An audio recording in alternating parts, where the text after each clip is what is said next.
देखिए, ये चैप्टर हम लोग का फॉरफीचर एंड रीइश्यू का चल रहा था। 4 लोग आ गए हैं नए आज, मतलब फर्स्ट क्लास में आए हैं।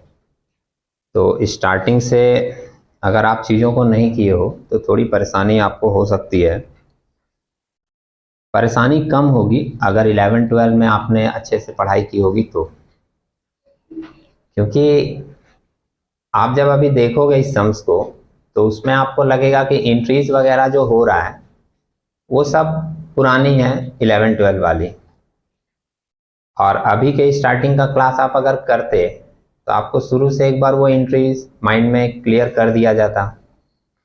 आज के भी सम्स में एंट्रीज वगैरह देखोगे कि वही चलेगा, बस बीच में एक कैलकुलेशन आएगा जो थोड़ा सा आपको लगेगा कि शायद नया है और इस पे हम लोगों को ध्यान देने की ज़रूरत है।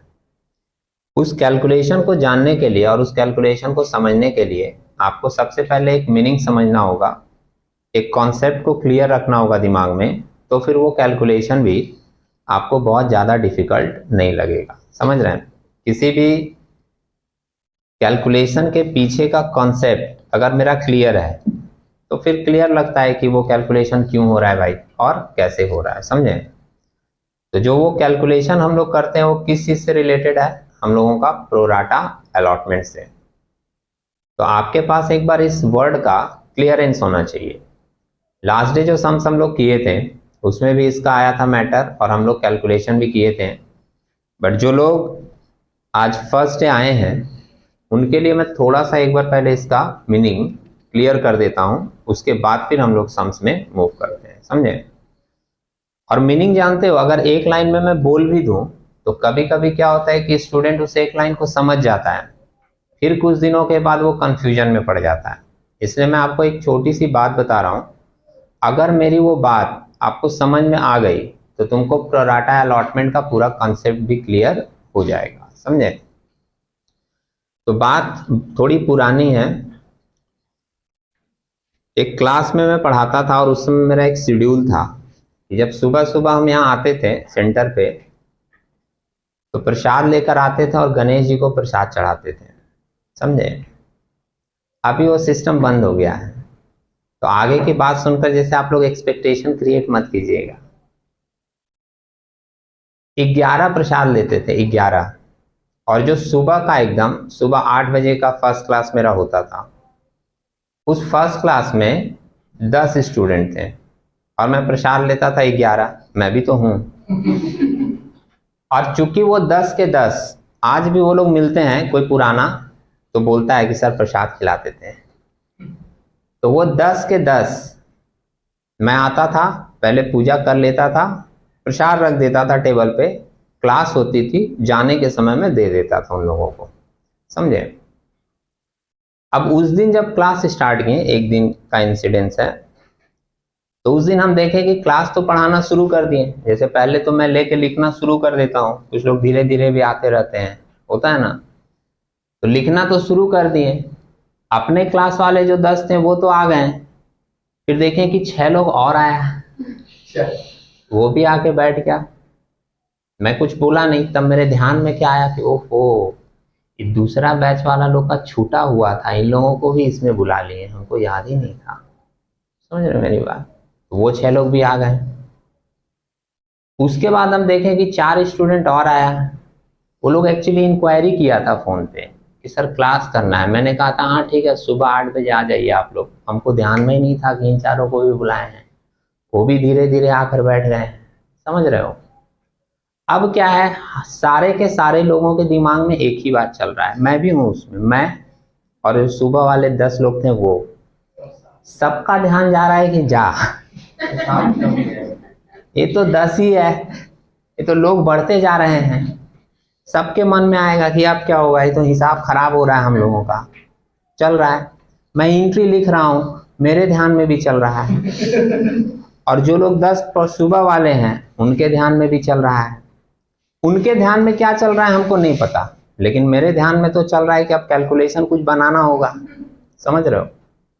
आप एक बात सोचो, खुद से सोचो कि अगर मान लो मैं ऐसा बोल देता कि जो सुबह वाला 10 है उन्हीं को देंगे, बाकी 10 नहीं देंगे।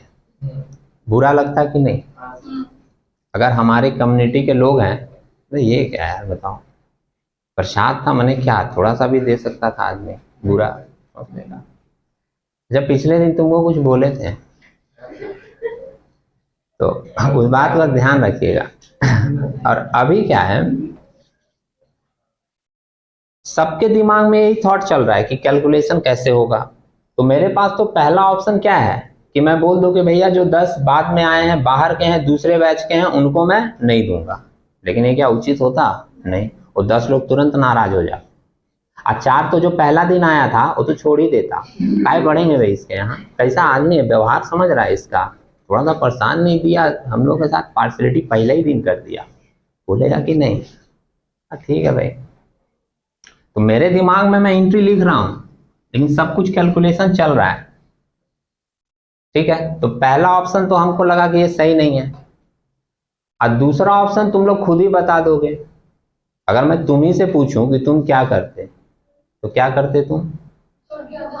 सिंपल है, यही करते ना कि 10 पीस है और स्टूडेंट हो गए कितने? 20। तो आप क्या करते? सिंपल वही करते। मैं भी वही सोच रहा हूं कि मैंने क्या किया, हाफ हाफ करके सबको दे दिया। समझ रहे मेरी बात? अब आप आइए प्रोराटा अलॉटमेंट की मीनिंग में। आपका ये लाइन क्लियर है ना? बस अब प्रोराटा अलॉटमेंट क्या बोलता है? कंपनी ने मान लो 50,000 शेयर्स इशू किया, ठीक है, और कंपनी के पास एप्लीकेशन आ गया 1 लाख। तो 1 लाख को कंपनी दे पाएगा? नहीं। तो कंपनी क्या करेगा? कुछ रेशियो फिक्स कर देगा कि चलो भाई थोड़ा थोड़ा करके सबको दे दो। समझ रहे मेरी बात? और थोड़ा थोड़ा करके सबको दे दो मतलब जो लोग, अगर हम एक सिंपल कैलकुलेशन लें, 50,000 शेयर्स है और 1 लाख एप्लीकेशन आ गया है, तो हम लोग 1 लाख पूरा का पूरा नहीं देंगे। कितना देंगे? आधा आधा करके देंगे, हो जाएगा एडजस्ट। वो 1 लाख शेयर एक आदमी नहीं मांगा होगा। समझ रहे मेरी बात?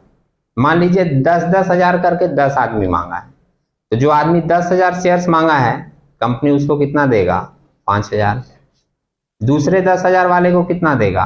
5,000। तीसरे 10,000 वाले को भी कितना देगा? 5,000। कम कम करके दे रहा है। क्यों? क्योंकि आप लोग मांग लिए हो 1 लाख शेयर्स, लेकिन उसके पास है कितना? 50,000 शेयर्स। समझ रहे मेरी बात? और अगर वो मान लो 10-10 हजार करके 5 आदमी को दे दे, तो 5 को क्या करना पड़ेगा? टोटली लौटाना पड़ेगा। और ये लौटाने वाला जो प्रोसेस है वो थोड़ा सही नहीं हो सकता, एक निगेटिव इमेज क्रिएट हो सकता है। समझ रहे मेरी बात? इसलिए कंपनी कोशिश करता है कि ज्यादा से ज्यादा एडजस्ट कर ले, लौटाएं नहीं। समझे? अब दूसरी बात सुनिए, पूरी बात समझिएगा, आधा सुन के मैटर क्लियर नहीं होता। ज्यादा से ज्यादा कोशिश ये किया जाएगा कि लौटाएं नहीं, लेकिन मान लो अनलिमिटेड पर्सन आ गए, तो क्या करते हैं? मेरे पास 10 ही पीस है और आ जाता 150 आदमी, 100 ही आदमी आ जाता, तो क्या करते हैं? ऐसे क्या नोच नोच के देते हैं? उससे अच्छा लगता नहीं भाई, आधा आधा दो कम से कम, ठीक है, ऐसे चुटकी में क्या दे रहा है? समझ रहा है मेरा बात? तो इसलिए क्या है, अगर मान लीजिए बहुत सारा लोग आ गया और कंपनी को ऐसा लग रहा है कि इतना ज्यादा एडजस्टमेंट नहीं हो पाएगा, तब वो क्या करता है? दोनों सिस्टम अप्लाई कर लेता है। वो सोच पहले देख लेता है वो कहां तक एडजस्ट कर पाएगा, उतना रख लेता है, और जितना उसको लगता है कि इतना एडजस्ट नहीं कर पाएंगे, उसको सिंपली लौटा देता है। समझ रहे मेरी बात? ये जो पूरी की पूरी प्रोसेस है जो मैंने अभी आपको बताई, यही प्रोसेस अप्लाई होती है किसमें? Pro rata allotment. समझे? लेकिन एक और बात आएगा, बहुत से ऐसे एग्जाम्पल होते हैं जो आप क्रिएट कर लिए, तो आप उसको पूरा लिंक करके बताओगे कि वो एग्जाम्पल आपके मैटर पे सटीक बैठ रहा है या नहीं। समझ रहे? एग्जाम्पल तो कोई कुछ भी ले ले, लेकिन आपको पूरा कनेक्ट करना पड़ेगा कि अंतिम तक ये कनेक्ट हो पा रहा है या नहीं। तो अभी आगे की बात सुनिएगा। हमने जो आपको बात कहा वो तुमको तुरंत इसलिए समझ में आ गया क्योंकि खाने पीने का मैटर था, दोस्त यार का मैटर था, स्टूडेंट्स का मैटर था, तो आपको वो चीज तुरंत समझ में आ गया। लेकिन यही चीज जब कंपनी करेगी तो तुम्हारे दिमाग में थोड़ा सा कंफ्यूजन क्रिएट होगा, थोड़ी प्रॉब्लम क्रिएट होगी। कैसे क्रिएट होगी? एक बात सोच के देखो, एक आदमी 10,000 शेयर के लिए अप्लाई किया, तुम देख रहे हो कि ज्यादा एप्लीकेशन आ गया, हम एडजस्ट नहीं कर पाएंगे, तो तुमने क्या किया, उसको 5,000 शेयर दिया एज ए कंपनी दिए। धीरज, ये तो मिठाई वाला बात नहीं है ना भाई, कि तुम मेरे स्टूडेंट हो, डेली हम तुमको 1 देते थे, आज हम तुमको आधा देंगे, तो तुम्हारे मन में कोई तकलीफ नहीं होगा, तुम सोचेगा ज्यादा लोग आ गए थे तो आधा मिला है, कोई दिक्कत होगा नहीं। लेकिन तुम कंपनी वाली बात सोचो कि तुम हमारे पास, मेरी कंपनी है तो 10,000 शेयर के लिए अप्लाई किए, तो तुम तो एप्लीकेशन का पैसा हमको 10,000 शेयर्स पे दे दिए। जैसे 10,000 शेयर्स पे मान लो 2 रुपया एप्लीकेशन है, तो 10,000 इंटू 2 करके दे दिए कितना, 20,000। लेकिन मैंने तुमको शेयर अलॉट किया कितना, 5,000। तो तुम्हारे मन में आएगा ना कि 5,000 शेयर्स पे तो 2 रुपया करके 10,000 ही होता है, मैंने आपको दे दिया है 20,000, तो जो एक्स्ट्रा 10,000 आपको दिया है वो 10,000 मेरा लौटा दीजिए। बोलोगे कि नहीं? एडजस्टमेंट तो हो रहा है, ठीक है, लेकिन तुम हमको एक्स्ट्रा पैसा दे दिए हो, तो तुम बोलोगे कि जो हम आपको एक्स्ट्रा दे दिए, आपने तो शेयर कम दिया हमको, तो हमारा एक्स्ट्रा वाला पैसा हमको लौटा दीजिए। बोलोगे कि नहीं? सोच के देख लो, बोलोगे। अभी क्या है, कंपनी आपको बोल रही है कि ठीक है, ये एक्स्ट्रा वाला पैसा हम तुमको लौटाएंगे नहीं, अभी तो तुम हमको एप्लीकेशन मनी दिए हो ना, आगे का भी एक इंस्टॉलमेंट है, अलॉटमेंट मनी 3 रुपया करके, तो 5,000 शेयर्स तो तुमको मिला है ना, 5,000 शेयर्स पे 3 रुपया करके कितना आएगा, 15,000 आएगा। तुम हमको 15,000 अगले इंस्टॉलमेंट में दोगे, तुम अभी एक्स्ट्रा हमको कितना दे के रखे हो, 10,000, तो तुम उस 15,000 में ये 10,000 अपना एक्स्ट्रा वाला काट लेना, और नेक्स्ट इंस्टॉलमेंट में हमको देना कितना, 5,000। ये एडजस्टमेंट करके तब आप हमको पैसा दीजिएगा।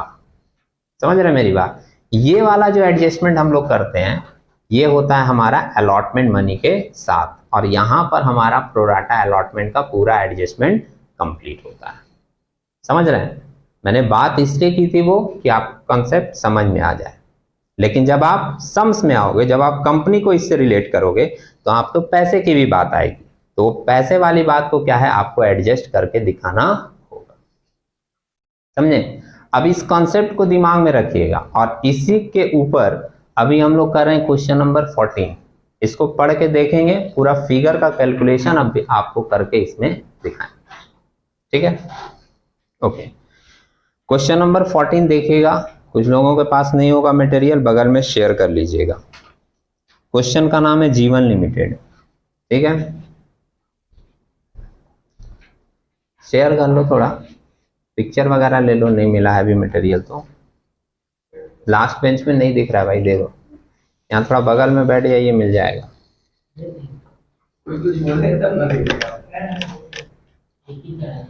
चलिए,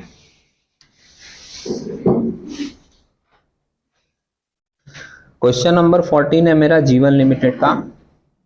मेंशन क्या कर रहा है, देखो, जीवन limited offered for public subscription 40,000 equity share of ₹10 each. 40,000 shares company issue कर रही है एट ए प्रीमियम ऑफ ₹3 पर शेयर, पेबल एज अंडर ₹2 पर शेयर ऑन एप्लीकेशन। दिख रहा है ना? अलॉटमेंट में है 5 रुपया, इसमें प्रीमियम भी जुड़ा हुआ होगा, कितना, 3 रुपया। फर्स्ट कॉल में है 3 रुपया, और सेकेंड एंड फाइनल कॉल में कितना, 3 रुपया। ठीक है? Application were receive for 60,000 shares, मिल रहा है। इश्यू किया है कंपनी 40,000, एप्लीकेशन आ गया 60,000 का, ज्यादा लोग आ गए शेयर लेने, तब कंपनी क्या करेगा, 2 ऑप्शन है उसके पास, या तो लौटा दे और या फिर थोड़ा थोड़ा देकर एडजस्ट करे। जो लोग ज्यादा मांगा है उसको कम दे, और इस हिसाब से एडजस्टमेंट करे। ठीक है? Allotment was made pro rata to the applicants for 50,000 shares. दिख रहा है? मतलब कंपनी ने ये सोचा कि 50,000 शेयर्स तक का एडजस्टमेंट हम लोग कर लेंगे, मतलब जो लोग 50,000 मांगे हैं उनको 40,000 तक देकर निपटा देंगे, लेकिन 50,000 से ज्यादा एडजस्ट नहीं कर पाएंगे। इसलिए आगे क्या बोल रहा है, the remaining application money was refunded. मतलब 60,000 का एप्लीकेशन आया था, 40,000 ओरिजिनल पैसा है, 50,000 तक एडजस्ट करेगा और 50 के ऊपर 60,000 तक एक्स्ट्रा कितना हो रहा है 10,000, वो एडजस्ट नहीं कर पाएगा, इसलिए उसको रिफंड कर देगा। मतलब उसका पैसा सिंपली लीजिए और चाहिए। ठीक है, यहां तक की बात समझ आई। अब इसके ऊपर जो है 4 एंट्री बनती है लाइन से। एंट्रीज आपको लिखवाया गया है फर्स्ट क्लास में ऑर्डर वाइज, थोड़ा लिख के देखिएगा आपको समझ में आ जाएगा। ऑर्डर वाइज चल रहे हैं एकदम, जहां तक पढ़े हैं वहां तक 4 एंट्री। अमाउंट मैंने नहीं लिखा है, देखिएगा ऊपर की फॉर्मेलिटीज कर लीजिएगा आप लोग। पहली एंट्री होती है एप्लीकेशन मनी रिसीव करने की, तो bank account debit to equity share application. और चूंकि अब बहुत सम्स कर लिए हैं इसलिए हम नरेशन पूरा नहीं लिख रहे हैं भाई, आप लोग पूरा बना के लिखिएगा। क्या लिखेंगे? Being application money received. समझ रहे हो? हम इसलिए शॉर्ट में लिख दिए कि अगर मैं नहीं लिखूंगा तुम भी नहीं लिखोगे, और 2 दिन के बाद कॉपी खोलोगे और उसके बाद सोचोगे कौन सा एंट्री किसका था भाई। इसलिए शॉर्ट में लिख दिए हैं जिससे आपको याद रहे कि ये है हमारा एप्लीकेशन मनी रिसीव का एंट्री। ठीक है, कितने शेयर पे आप लोग बताइए? 60,000 शेयर्स पे कितना रुपया करके? 6 दूनी 12, 1,20,000। क्लियर है? एडजस्ट हुआ है 50,000 तक, तो 10,000 का पैसा रिफंड होगा, है ना। रिफंड के लिए ठीक रिवर्स एंट्री हो गई, equity share application account debit to bank account being excess application money refunded. लिख दिए शॉर्ट में 10,000 शेयर्स पे 2 रुपया करके कितना होगा? 20,000। और अगर आप सुन रहे हो मेरी बात तो ओरिजिनल शेयर 40,000 है और 50 तक एडजस्ट हो रहा है, मैंने एक्स्ट्रा कितना एडजस्ट हो रहा है? 10,000। और मैंने क्या कहा? ये जो आदमी एक्स्ट्रा पैसा दिया है वो आपको बोलेगा मेरा भी पैसा दो, लेकिन आपने उससे क्या कहा कि तुम्हारा पैसा देंगे नहीं, तुम जब अगला इंस्टॉलमेंट दोगे तो वहां अपना काट के देना, एडजस्ट कर लेना। यही बोले ना कि अलॉटमेंट में एडजस्ट कर लेना, तो उसके लिए एक एंट्री होगी equity share application account debit. 10,000 का एडजस्टमेंट हो रहा है 2 रुपया के रेट से to equity share allotment account, इतना 20,000। यहां लिख दीजिएगा बीइंग 10,000 शेयर्स एडजस्टेड। ठीक है, और ओरिजिनल शेयर कितना? 40,000, जो फाइनली ट्रांसफर हो जाता है कैपिटल में, जिसकी एंट्री होती है equity share application account debit to equity share capital account. 40,000 shares पे 2 रुपया के हिसाब से कितना हो जाएगा?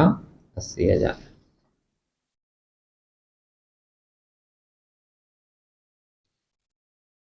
ठीक है, ये हो गया ट्रांसफर वाले एंट्री। ठीक है, रिलैक्स रहिए, बारिश ही हो रहा है, बारिश का मौसम है, बारिश होगा। ठीक है, रिलैक्स। और हम लोग केदारनाथ में नहीं बैठे हैं, कोलकाता में बैठे हैं, तो यहाँ पर हम लोग इतना सुरक्षित हैं कि ऐसा कोई नहीं है कि चट्टान धंस जाएगा और तूफान आ जाएगा। ठीक है, ओके। ये 4 एंट्री हम लोग ऑर्डर वाइज किए हैं, क्लियर है। इसके बाद हमारी नेक्स्ट एंट्री होती है अलॉटमेंट मनी ड्यू की, वो भी कर लेते हैं, उसमें कोई प्रॉब्लम नहीं है। एंट्री क्या बनता है? Equity share allotment account debit. अब ओरिजिनल शेयर पे चलोगे, 40,000 आपका ओरिजिनल शेयर है और अलॉटमेंट का रेट है 5 रुपया शायद, है ना। 4 पंजे 20, 2 लाख आएगा। इसमें प्रीमियम भी है, कितने का? 3 रुपए का, है ना। तो इक्विटी शेयर कैपिटल में आपका जाएगा 40,000 शेयर्स पे 2 रुपए के हिसाब से कैपिटल में, और 40,000 शेयर्स पे 3 रुपए के हिसाब से सिक्योरिटीज प्रीमियम रिजर्व में। तो ये आपका आ जा रहा है 80,000 और ये आपका आ जा रहा है 1,20,000। 4 तिहाई 12। क्लियर है? ये हो गया हम लोगों का ड्यू का एंट्री। अब करेंगे रिसीव, लेकिन उसके पहले वापस एक बार सम्स में देखिएगा। जहां तक मैंने पढ़ा था फर्स्ट पैराग्राफ, उसके बाद क्या लिखा है? The excess application money was adjusted with allotment. बोल दिया, रिफंड के बाद एडजस्ट कर दीजिएगा, कर भी दिए हम लोग। बनानी to whom 1600 shares were allotted failed to pay the money due on allotment, first call and final call.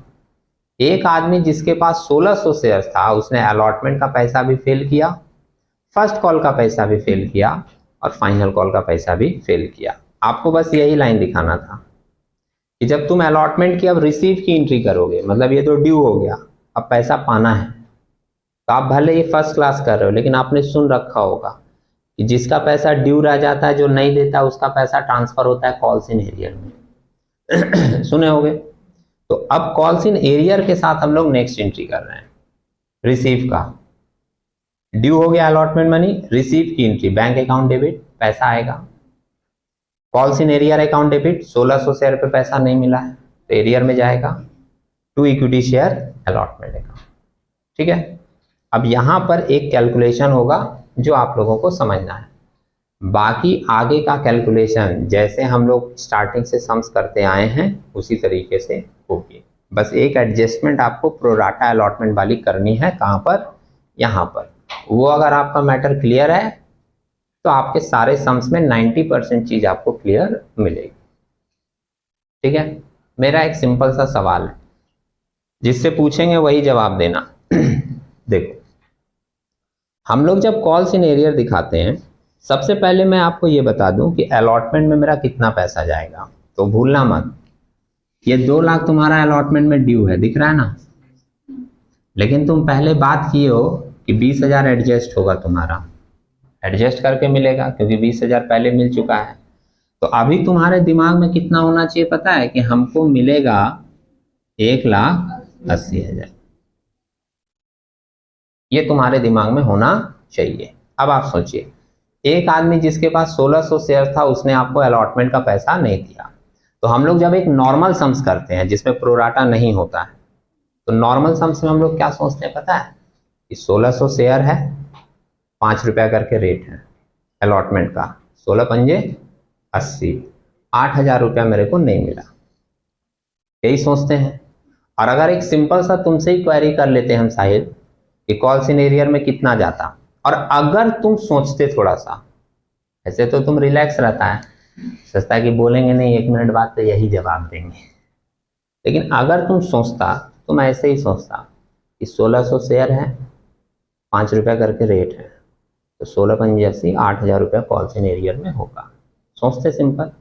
लेकिन यहाँ पर आपको एक बात नहीं भूलनी चाहिए कि आप जो सम्स कर रहे हो वो प्रोराटा अलॉटमेंट, और प्रोराटा की मीनिंग आपको क्या बोली गई? कि जिस आदमी ने ज़्यादा शेयर मांगा होगा उसको कम शेयर मिला होगा, तभी ये एडजस्टमेंट हुआ है। हो रहा है ना। तो जाहिर सा बात है कि जिस आदमी को 1600 शेयर्स दिया गया है, उस आदमी ने भी ज़्यादा शेयर के लिए अप्लाई किया होगा। मानते हो ये बात?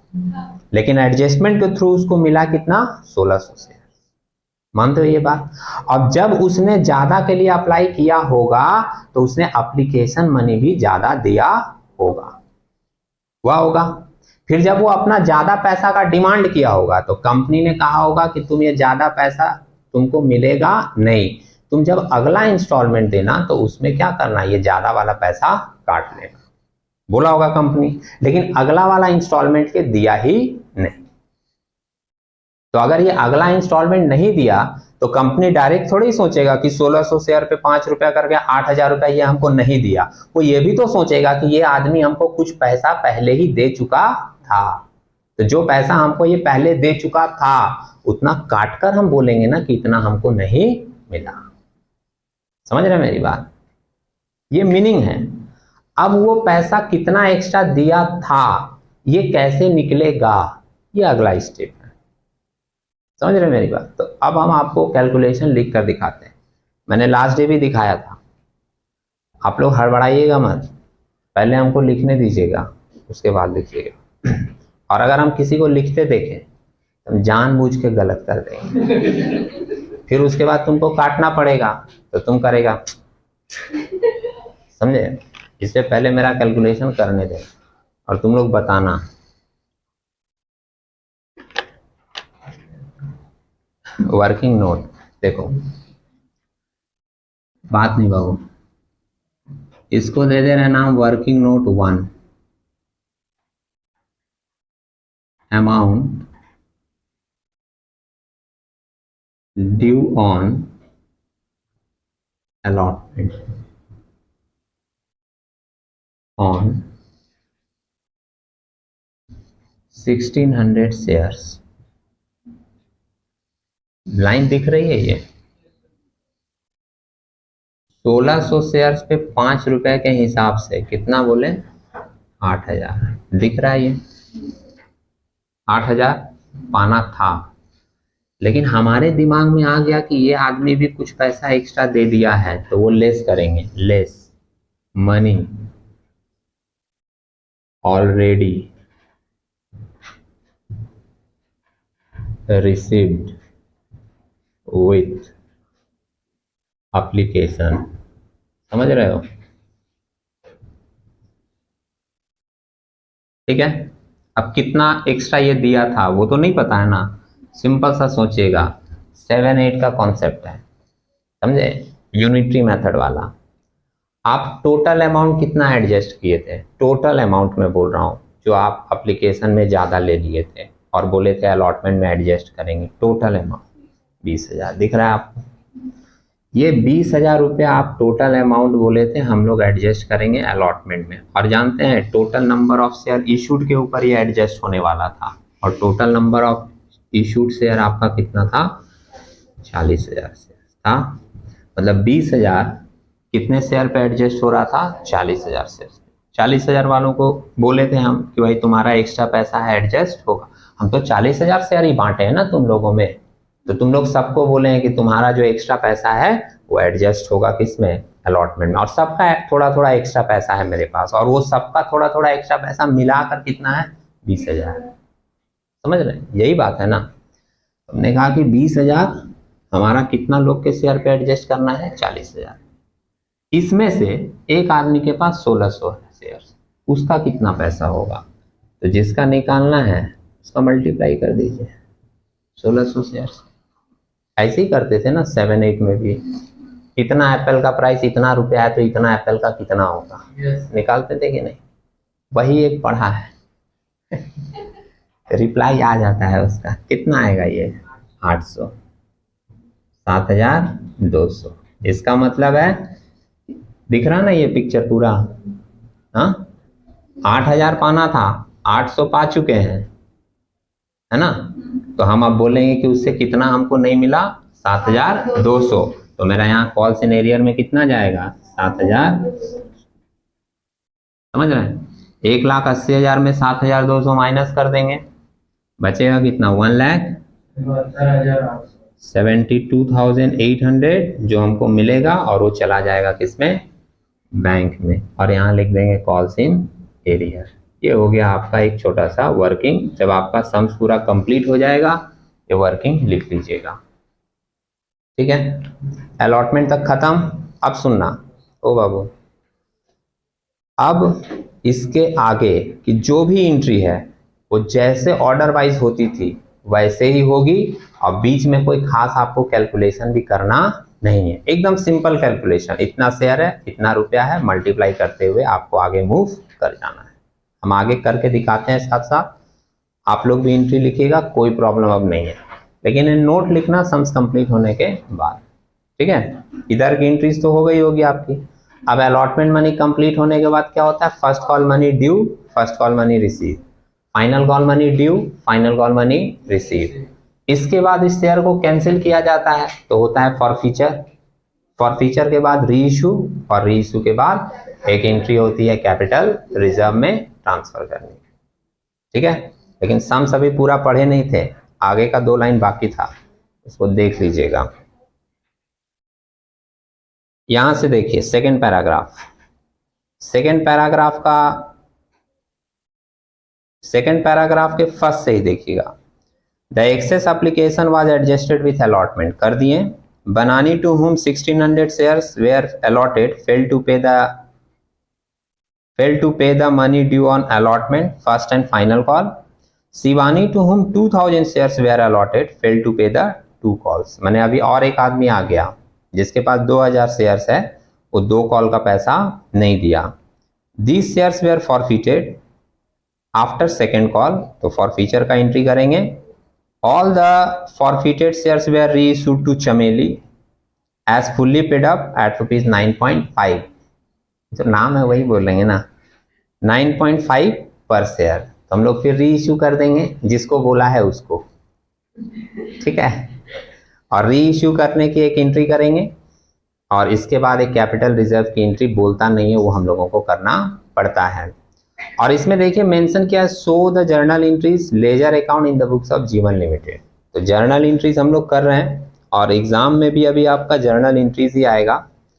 अगर लेजर बनाने के लिए भी बोलता है ना, अभी मैं रिसेंट की अगर बात करूं तो ज़्यादा से ज़्यादा एक कैश बुक बोल सकता है, जो मैंने एक सम्स में डिस्कस किया था, समझे। देखिए, और अगर लेजर बनाना होगा तो सारे जर्नल अगर आपके पास में हैं तो लेजर अकाउंट आप ओपन कर सकते हो। लेजर पोस्टिंग की प्रोसेस तो जान ही गए होगे, है ना, फाइनल ईयर में हैं आप लोग। तो अब हम लोग करते हैं फर्स्ट कॉल मनी ड्यू, लिखें। इसके बाद की एंट्री यहाँ पे मैं लिख रहा हूँ विदाउट फॉर्मेट, फॉलो कीजिएगा। Equity share first call account debit, कितने शेयर पे बोलो तो 40,000 शेयर पे ओरिजिनल रहेगा। और फर्स्ट कॉल का रेट कितना था? 3 रुपया। 4 तिहाई 12, 1,20,000 to equity share capital account 1,20,000। ये किस चीज की एंट्री है? ड्यू की। रिसीव करेंगे, क्या एंट्री होगा? Bank account debit, falls in arrear आ गया इसमें भी, debit to equity share first call account. 1,20,000 first call में जा रहा है, एरियर में बताओगे कितना आएगा? 10,800। ये रिसीव की एंट्री है। 3600 शेयर्स हो गया ना, 3600 शेयर्स पे 3 रुपए के हिसाब से 10,800, और 1,20,000 में 10,800 माइनस करेंगे 1,09,200 चला जाएगा बैंक में। ठीक है, कैलकुलेशन करते रहिएगा आप लोग।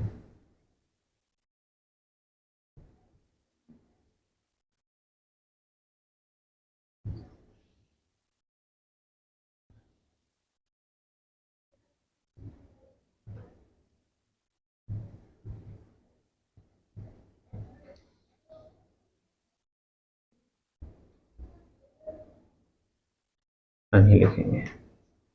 Final call money due, due हमेशा ओरिजिनल शेयर पे चलता है भाई। अगर बीच में कोई इंफॉर्मेशन ना हो तो 40,000 शेयर्स पे फाइनल कॉल का रेट कितना है? इसका भी 3 है, तो सेम ही अमाउंट हो जाएगा। फर्स्ट कॉल और फाइनल कॉल का अगर रेट सेम है तो आपका अमाउंट भी सारा सेम चला जाएगा।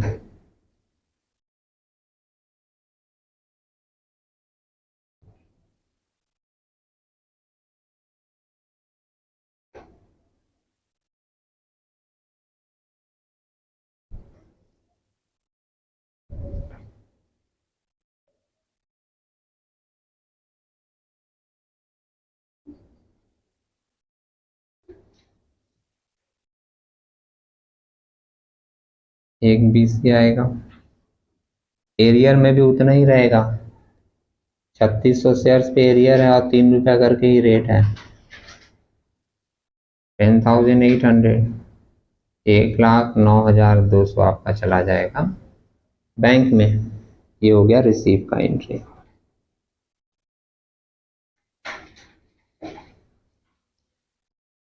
ड्यू में से एरियर काट के बैंक में दे रहे हैं। ठीक है, अब फॉर फ्यूचर की एंट्री होगी।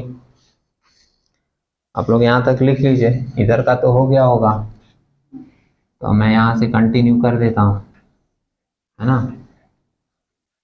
3 एंट्री अभी और करना है आपको इसकी। For future reissue capital reserve, है ना।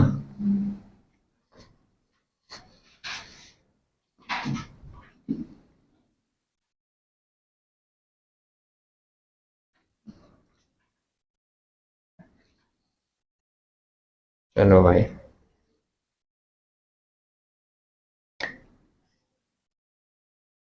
और फीचर की एंट्री बोलो।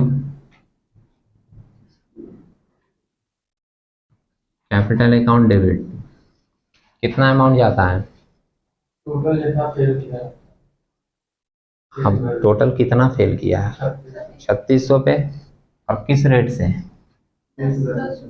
जो पूरा पेड अप वैल्यू है 36,000 आएगा। सिक्योरिटीज प्रीमियम रिजर्व, इसको SPR भी बोलते हैं शॉर्ट में, ठीक है, पूरा लिख लीजिएगा आप लोग। सिक्योरिटीज प्रीमियम रिजर्व में कितना जाएगा?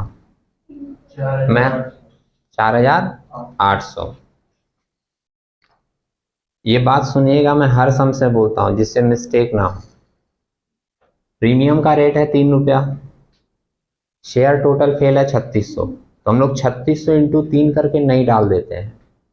एक्चुअली इसका रूल है कि कंपनी को प्रीमियम का पैसा जिस शेयर्स पे नहीं मिला था वही पैसा यहाँ प्रीमियम में जाएगा। तो एक पर्सन जिसके पास 1600 शेयर्स था वो अलॉटमेंट मनी फेल किया था, और अलॉटमेंट के साथ ही प्रीमियम भी जुड़ा हुआ था, तो इसका मतलब जो अलॉटमेंट फेल किया है वही प्रीमियम भी फेल किया है। तो 1600 शेयर्स पे 3 रुपया करके 4,800 हमको प्रीमियम का पैसा नहीं मिला, वही पैसा यहाँ पर जाएगा। और जो एक दूसरा पर्सन था जिसके पास 2000 शेयर्स था, वो तो एप्लीकेशन भी दिया, अलॉटमेंट भी दिया, तो अलॉटमेंट के साथ वो प्रीमियम का पैसा क्या किया है? दे चुका है। जो कंपनी प्रीमियम का पैसा रिसीव कर चुकी होती है वो कैंसिलेशन में आता नहीं है। हर सम से बोलते हैं ये बात, जिससे आप इस चीज को भूलो नहीं। तो यहाँ पर हम लोग कितना शेयर्स पे लेंगे? 1600 शेयर्स पे 3 रुपए के हिसाब से 4,000। टू कॉल्स इन एरियर होता है, calls in arrear account. Arrear में मेरा 3 बार एरियर हुआ था, है ना, 7,200 प्लस 10,800 प्लस 10,800 दिखा। तो जितना एरियर है सारा जोड़कर हम लोग दिखा देंगे। 10 10 20 8 28 800 आ रहा है क्या?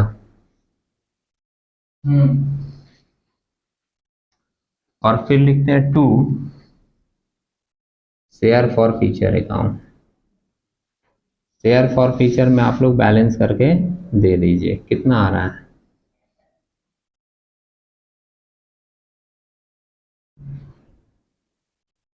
ये हो गया 3600 शेयर्स फॉरफिटेड। कितना आ रहा? बैलेंस करके